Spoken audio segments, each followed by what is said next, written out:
And welcome to Ninja Prep. This is Kapil Goyal. तो इसके पहले लाप्लास के कुछ जो स्टैंडर्ड फार्मूला है वो हमने देखे थे। तो इस लेक्चर में पहले हम कुछ प्रॉपर्टीज देखेंगे और उसके बाद कुछ क्वेश्चंस हम डिस्कस करेंगे और इसी तरह से फिर हम जैसे जैसे आगे बढ़ते जाएंगे प्रॉपर्टीज और उनके क्वेश्चंस जो हैं वो डिस्कस करते जाएंगे। तो सबसे पहले जो प्रॉपर्टी मैं लेने वाला हूं वो है direct delta function. Direct delta function को लाप्लास में अगर हम कंसीडर करते हैं या लाप्लास में कुछ ऐसा हमें मिलता है तो उसको हम कैसे सॉल्व करेंगे। तो direct delta function, direct delta function. तो डायरेक्ट डेल्टा फंक्शन के लिए हमें बहुत अच्छे से पता है कि हमें कोई डायरेक्ट डेल्टा फंक्शन दिया जा रहा है तो उसके लिए हमें कंडीशन दी जाती है और हमें ये पता होता है कि एक पर्टिकुलर वैल्यू पर वो अपनी वैल्यू मैक्सिमम कर देता है, उसके अदरवाइज वो अपनी वैल्यू क्या करता है, जीरो कर देता है। तो लेट सपोज हमारे पास कोई डेल्टा फंक्शन है t माइनस ए। तो इस t माइनस ए के लिए हमारे पास कंडीशन है, जो वैल्यू है वो जीरो से इनफाइनाइट के बीच में है और ये जो वैल्यू है यहाँ पर एक वैल्यू है इनफाइनाइट और एक है जीरो। ठीक है, तो इनफाइनाइट कब है, एट t इक्वल्स टू ए और अदरवाइज क्या है, ये जीरो है। तो जब t की वैल्यू जीरो नहीं है यानी कि अदरवाइज है तो उस केस में ये जो वैल्यू है ये क्या आ रही है, मैक्सिमम आ रही है। इनफाइनाइट की जगह यहाँ पर मैक्सिमम भी हो सकता है। जब t बराबर a है तो यहाँ पर मैक्सिमम वैल्यू भी लिखी जा सकती है। इसको यदि हम इंटीग्रेशन में लिखें तो इंटीग्रेशन में हम इसको ऐसे भी लिखते हैं t minus a d T, यानी कि जो एरिया निकल रहा है, एरिया अगर हम ये डायग्राम बनाते हैं, हम एक कर्व बनाते हैं इस तरह से, ऐसा एक कर्व बनाते हैं ऐसे। तो ये जो कर्व है, इस कर्व के नीचे का जो एरिया आ रहा है ये कहाँ से निकल जाता है, इससे निकल जाएगा D T minus a d t. तो ये एरिया की वैल्यू कितनी होती है, 1 होती है। और इसी तरह से अगर इसमें प्रॉपर्टी डाली जाए तो डायरेक्ट डेल्टा में प्रॉपर्टी लिखते हैं हम एफ टी और यहाँ लिखा हुआ है del t minus a d t. तो इसको हम कैसे लिख सकते हैं, इसको हम ऐसे लिख सकते हैं एफ, इसको हम किस तरह से लिख सकते हैं, एफ ए से लिख सकते हैं। तो अब इसका यूज हमें करना है किसके में, लाप्लास ट्रांसफॉर्मेशन में। तो लाप्लास ट्रांसफॉर्मेशन में अगर हम इसका यूज करें, लाप्लास ट्रांसफॉर्मेशन, तो लाप्लास ट्रांसफॉर्मेशन में इसका यूज कैसे करोगे, यहां पर मान लो आपको जो फंक्शन है वो ऐसे दिया है, f s equals to zero से इनफाइनाइट ई की पावर माइनस एस टी और क्या लिखते हैं हम, एफ टी और डी टी। ये हमें लाप्लास फंक्शन दिया है। अब यहाँ पर एफ टी जो फंक्शन है उसको डेल टी माइनस से लिख देता हूँ। तो एफ टी जो है, एफ टी उसको कैसे लिख दिया मैंने, डेल टी माइनस ए। तो हमारे पास जो फंक्शन है वो क्या हो जाएगा, जीरो से इनफाइनाइट, ये हो जाएगा e power minus s T और ये हो जाएगा del t minus A, del t minus a और डी टी। तो अब इसको कंपेयर कर लो इस प्रॉपर्टी से। तो f t del t minus a f a के बराबर। तो यहाँ पर एफ ए की वैल्यू, एफ टी की वैल्यू कितनी है, e power minus s t. तो ये क्या बन जाएगा, ये बन जाएगा e power minus s a. ये वैल्यू क्या बन जाएगी, e power minus s a या ए एस, इसकी वैल्यू बन जाएगी। तो इस तरह से हमें यूज करना होता है क्या, डायरेक्ट डेल्टा फंक्शन।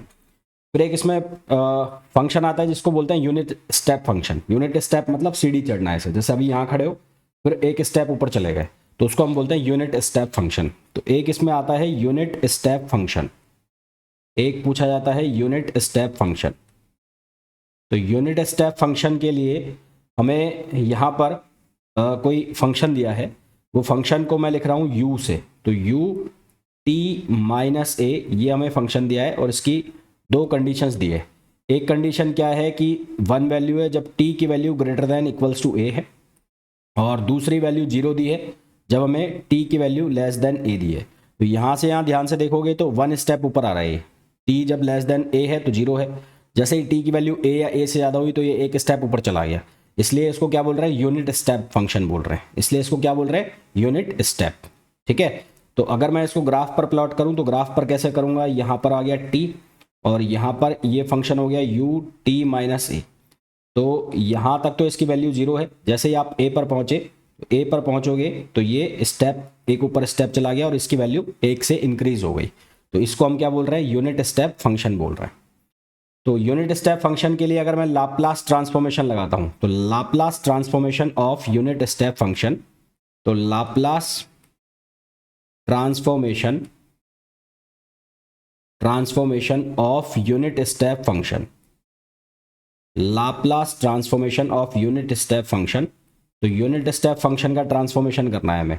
तो यहाँ आपको इंटीग्रेशन को ब्रेक करना पड़ेगा। सबसे पहले मैं इंटीग्रेशन लाप्लास ट्रांसफॉर्मेशन लिख देता हूँ।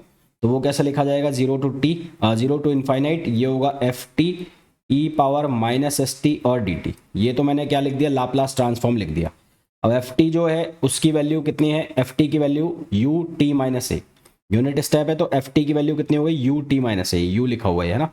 तो एफ टी जो है उसको हम रिप्लेस करेंगे यू टी माइनस ए से, तो ये बन गया एफ एस, और ये 0 से इनफाइनाइट, ये कितना हो गया, ये हो गया u और t माइनस ए, और ये हो गया e power minus s T और डी टी। अब इसको ब्रेक करो, इसको मैंने ब्रेक किया 0 से a, और यहाँ पर फंक्शन लिख दिया u t माइनस ए ई पावर माइनस एस टी और डी टी, और दूसरा इसको मैंने लिखा a से और इनफाइनाइट, और फिर से लिखा u t माइनस ए और e power minus s T और डी टी। अब यहाँ पर हमें ये बोला गया है, या हमने देखा कि जब इसकी वैल्यू a से कम है तो ये क्या वैल्यू दे रहा है, 0। तो यानी कि ये जो पहला वाला है, जो इसका जो मैंने 2 पार्ट में ब्रेक किया है, तो ये वाला क्या वैल्यू दे देगा, 0 दे देगा। ये वाला क्या वैल्यू दे देगा, 0, क्योंकि हमने ऑलरेडी चेक कर लिया। और यू टी माइनस ए ये क्या वैल्यू देगा, 1 देगा यहाँ से। तो यहाँ से ये 1 वैल्यू देगा, तो इंटीग्रेशन क्या हो जाएगा, 0 से इनफाइनाइट, ये हो जाएगा e power minus s T और डी टी। इसने जो वैल्यू दी कितनी दी, 1, तो ये हो गया e power minus s T और डी टी। इसको हमें सॉल्व करना है, इसको सॉल्व करना है तो इसका इंटीग्रेशन कितना आएगा, e पावर, यह आएगा e power minus s t, e power minus s t upon minus s, और लिमिट लगा देंगे कहाँ से कहाँ तक, 0 से a से, ये लिमिट चेंज हो गई ना, यहाँ a से हो गई, तो ये लिमिट कहाँ से कहाँ तक हो जाएगी, a से इनफाइनाइट, और ये कहाँ से कहाँ तक हो जाएगी, a से इनफाइनाइट। सबसे पहले जब इसमें इनफाइनाइट डालेंगे तो ये बन जाएगा 0, यहाँ माइनस माइनस हो गया प्लस, ये हो जाएगा e power minus A S upon S. तो आंसर हमारे पास आ जाएगा e power minus A S upon S. तो इस तरह से हमें यूनिट स्टेप के लिए सॉल्व करना होता है, ठीक है। तो अब पहले हम कुछ क्वेश्चन सॉल्व करेंगे, फिर उसके बाद और प्रॉपर्टीज देखेंगे। तो जैसे कि पहले एक क्वेश्चन मैं ले लेता हूँ, यहाँ पर हमें गिवन है Laplace sine square T, Laplace of sine square T, ये हमें सॉल्व करना है।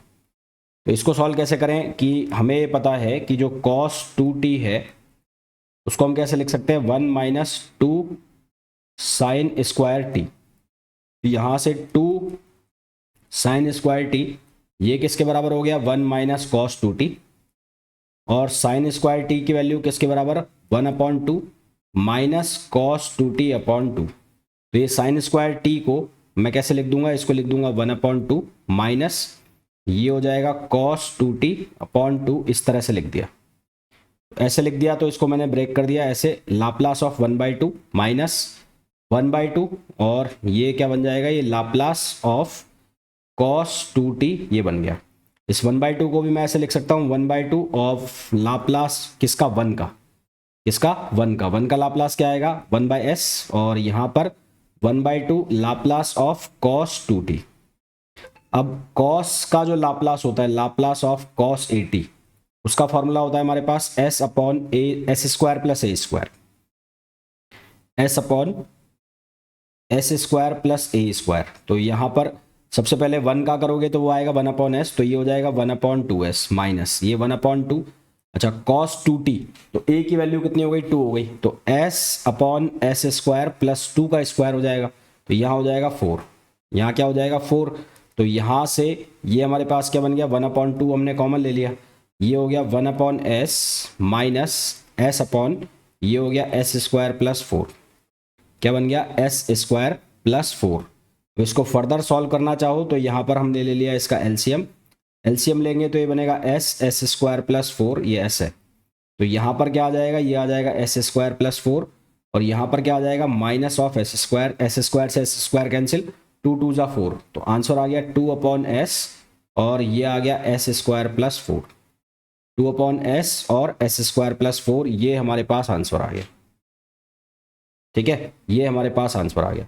तो मेरे हिसाब से सबको क्लियर हो गया होगा कि किस तरह से हमने आंसर निकाला है, ठीक है।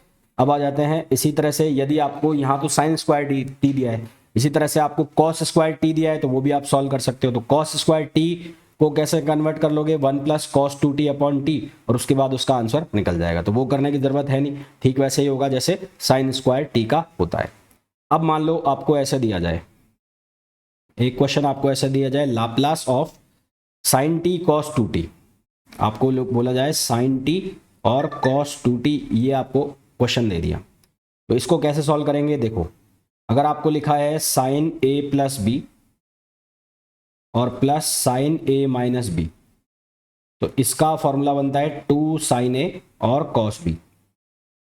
क्या बनता है? 2 साइन ए कॉस बी। ठीक है, यानी कि साइन ए कॉस बी जो बन रहा है उसको मैं लिख सकता हूं साइन ए प्लस बी और प्लस साइन ए माइनस बी अपॉन 2। साइन ए प्लस बी प्लस साइन ए माइनस बी अपॉन 2 करके मैं लिख सकता हूं। तो यहाँ a की वैल्यू t हो गई और b की वैल्यू 2t हो गई। तो इसको इसके जैसा अगर मैं बनाऊं तो ये क्या बनेगा? Laplace of sine t plus 2t और plus sign t minus 2t और अपॉन ये क्या आ जाएगा? 2 आ जाएगा। तो इसको हमने सॉल्व किया तो 1/2 को तो बाहर ले जाते हैं, तो 1/2 को हम ले गए बाहर, तो ये हो गया लाप्लास, ये हो गया साइन 3t और यहाँ पर बन जाएगा माइनस ऑफ साइन टी, ये बन जाएगा साइन 3t और माइनस ऑफ साइन टी। अब आप बहुत समझदार हो, आपको सिर्फ फॉर्मूला लगाना है, आंसर निकालना है। तो Laplace of sine A T का जो फॉर्मूला है वो क्या होता है? a upon s square plus a square.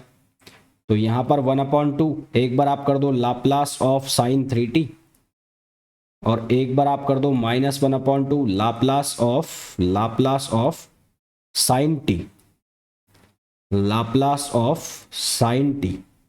लगाओ फॉर्मूला, तो लाप्लास ऑफ साइन 3t में a की वैल्यू हो गई 3, तो ये हो गया 1/2, ये हो गया 3 upon s square plus 9, a का स्क्वायर यानी कि 9, एस स्क्वायर प्लस 9, ये हो गया 9 माइनस 1/2 साइन t लिखा है तो यहाँ पर हो जाएगा 1 अपॉन एस स्क्वायर प्लस 1। ये कितना हो जाएगा? 1 अपॉन एस स्क्वायर प्लस 1। इसको फर्दर आप सिंप्लीफाई करना चाहें तो फर्दर सिंप्लीफाई कर सकते हैं। इसी तरह से मान लो साइन ए साइन बी की जगह आपको लिख के मिल जाए कॉस ए कॉस बी का फॉर्म में आ जाए, तो उस केस में आपको इसको रिप्लेस करना है कॉस ए प्लस बी और plus cos A minus B वाले फॉर्मूले से, और सेम वैसे ही आपको सॉल्व कर देना है ना। तो ऐसे ही आपको जो क्वेश्चन है वो मिल सकते हैं। अब एक क्वेश्चन और लेते हैं। क्वेश्चन में आपको बोला गया है इफ टी बाई के, यहाँ पर स्टेप फंक्शन में है शायद ये टी बाई के, और ये कब है? जब टी की वैल्यू जो 1 से लेकर और कहाँ तक है? 2 तक है, और इसके अलावा 0 है अदरवाइज, है ना। इसके अलावा इसकी वैल्यू क्या है? 0 है। इस रेंज के बाहर कहीं पर भी है तो इसकी वैल्यू क्या है? 0 है। के कांस्टेंट है और इसका हमें लाप्लास ट्रांसफॉर्मेशन निकालना है। यहाँ पर के कांस्टेंट है, के is constant, find out Laplace transformation. इसका हमें क्या निकालना है? लाप्लास ट्रांसफॉर्मेशन निकालना है। ठीक है, क्या सॉल्व करना है? लाप्लास ट्रांसफॉर्मेशन सॉल्व करना है। तो सबसे पहले तो मैं इसको लाप्लास के फॉर्म में लिखूं तो एफ एस, ये हो जाएगा 0 से इनफाइनाइट, यहाँ पर होगा एफ टी और ये e power minus s T और डी टी, अब 0 से इनफाइनाइट जो है उसको मैं भाई 0 से इनफाइनाइट को मैं ब्रेक करूं तो एक बना लेता हूं मैं 0 से 1, ऐसे बना लेता हूं 0 से 1 F T e power minus s T D T. एक बना लेता हूं मैं 1 से 2, तो ये हो जाएगा F T e power minus s T और डी टी, और एक बना लेता हूं मैं 2 से इनफाइनाइट, और यहाँ पर F T e power minus s T और डी टी। अब ये तो 0 जाएगा क्योंकि यहाँ पर 1 से 2 में सिर्फ फंक्शन डिफाइन है, अदरवाइज 0 हो रहा है, और ये भी क्या हो जाएगा? 0, ये भी 0। तो हमारे पास जो बचेगा वो क्या बचेगा? 1 से 2 वाला पार्ट बचेगा, और यहाँ पर एफ टी और डी टी, ये क्या हो जाएगा? एफ टी, और ये हो जाएगा e power minus s T और डी टी। अब 1 से 2 में ई पावर टी जो एफ टी है उस एफ टी की वैल्यू कितनी है? टी बाई के है, उस एफ टी की वैल्यू कितनी है? टी बाई के।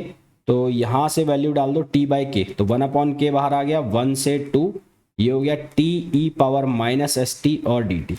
अब इसका आपको इंटीग्रेशन करना है, इंटीग्रेशन बाय पार्ट्स भी कर सकते हो, और चाहो तो यहाँ पर गामा फंक्शन, नहीं गामा नहीं लगेगा क्योंकि यहाँ पर लिमिट्स दी हुई है, गामा तभी लगता है जब जीरो से इनफाइनाइट होता तो गामा लगता। अब यहाँ पर फर्स्ट सेकंड मान के आपको करना पड़ेगा। तो मान लो ये फर्स्ट है और ये सेकंड है, तो इसका जब आप इंटीग्रेशन करोगे तो 1/k तो बाहर रहेगा ही रहेगा।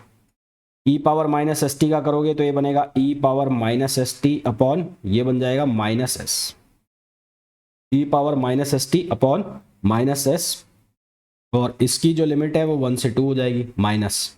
यहाँ पर इंटीग्रेशन लगाना पड़ेगा, कहाँ से कहाँ तक 1 से 2, t का डिफरेंशिएशन करोगे 1 बनेगा, और e power minus s T का e power minus s t upon minus s और dt।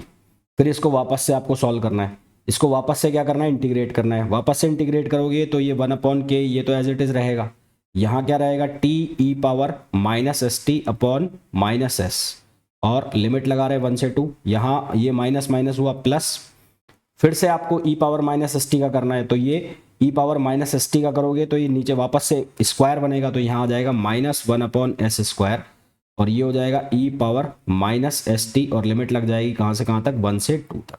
अब आपको करना क्या है, आपको सिर्फ लिमिट सब्सटीट्यूट करनी है और आंसर निकालना है। तो लिमिट रख के और इसका क्या निकाल लोगे, आंसर निकाल लोगे, इजीली सॉल्व हो जाएगा। तो ये छोड़ रहा हूँ मैं यहीं पर, लिमिट लगा के इसका आंसर आप लोग निकाल लेना। अब कुछ प्रॉपर्टी पढ़ते हैं इसकी, जैसा कि एक प्रॉपर्टी होती है स्केल चेंज प्रॉपर्टी, एक property scale change property, scale change property.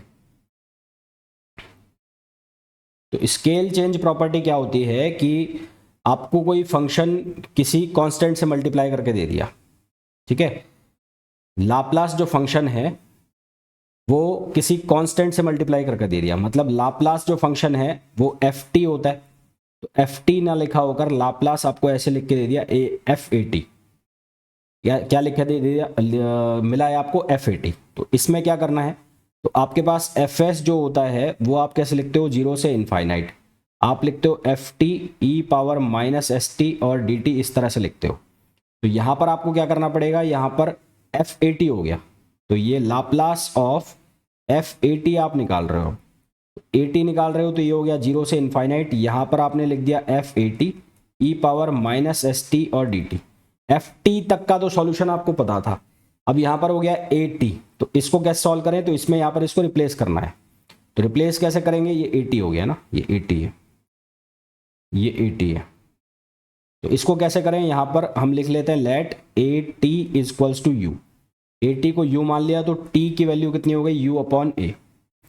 तो t बराबर 0 पर u की वैल्यू भी क्या हो जाएगी 0, तो t बराबर अगर 0 है तो u की वैल्यू भी कितनी हो जाएगी 0, क्योंकि लिमिट u के फॉर्म में चलानी पड़ेगी, और t की वैल्यू जब इनफाइनाइट रहेगी तो u भी कितना हो जाएगा, इनफाइनाइट। अब यहाँ से dt को गायब करना है तो इसके लिए इसको पार्शियली डिफरेंशिएट करना पड़ेगा, तो ये लिखा जाएगा a dt और ये हो जाएगा du, तो dt जो है वो रिप्लेस हो जाएगा du अपॉन a से। तो यहाँ क्या फर्क पड़ेगा, यहाँ Laplace of f a t equals to, ये तो 0 से इनफाइनाइट रहने वाली है, एफ ए टी की जगह आप लिख दोगे एफ यू, ये लिख दिया मैंने एफ यू, यहाँ ई पावर माइनस एस टी, तो टी की जगह क्या आ जाएगा, यू अपॉन ए, ये आ जाएगा यू अपॉन ए, और यहाँ डी टी जो लिखा है डी टी की जगह कितना आ जाएगा, यहाँ आ जाएगा डी यू अपॉन ए, तो डी टी की जगह भी कितना आ जाएगा, डी यू अपॉन ए। तो यहाँ से हम बाहर ले जाएंगे किसको, 1/a को बाहर ले गए, ये बन गया 0 से इनफाइनाइट, ये हो गया एफ ऑफ यू, ये हो गया ई पावर माइनस यू बाय ए, और ये हो गया डी यू, यू बाय ए, और ये क्या हो गया, डी यू हो गया है, ठीक है। तो एफ ए टी, तो ये जो है ये हो गया 1/a, और इसको हम कैसे लिख सकते हैं, इसको हम लिख सकते हैं एफ, और जब यहाँ टी था तो ये था बन रहा था एफ एस, अब ये क्या बन जाएगा, एफ एस अपॉन ए, तो ये हो जाएगा एफ एस अपॉन ए।